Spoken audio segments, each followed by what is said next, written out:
কুষ্টিয়ার দৌলতপুর উপজেলায় বাংলাদেশ গ্রাম পুলিশ কল্যাণ সংস্থার আয়োজনে বাংলাদেশ রাইটস ফর পিপল এর চেয়ারম্যানকে সংবর্ধনা দেওয়া হয়েছে। বৃহস্পতিবার সকাল 11টায় রিফায়েতপুর মাধ্যমিক বিদ্যালয় প্রাঙ্গণে এই সংবর্ধনা অনুষ্ঠানের আয়োজন করা হয়। এস.এম. জিয়াউল হকের সভাপতিত্বে অনুষ্ঠানে প্রধান অতিথি হিসেবে উপস্থিত ছিলেন বাংলাদেশ রাইটস ফর পিপল এর চেয়ারম্যান মোহাম্মদ নুরুল হক।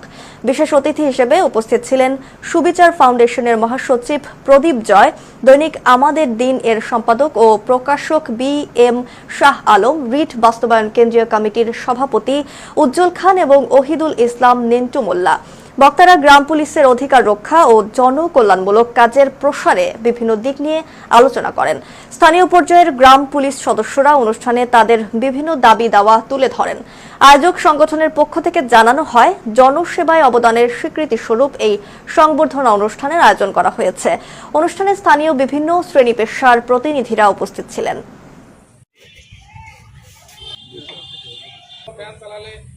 সামাজিক বৈষম্যের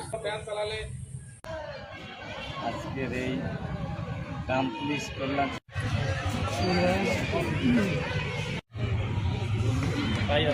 ব্যানারটা নিয়ে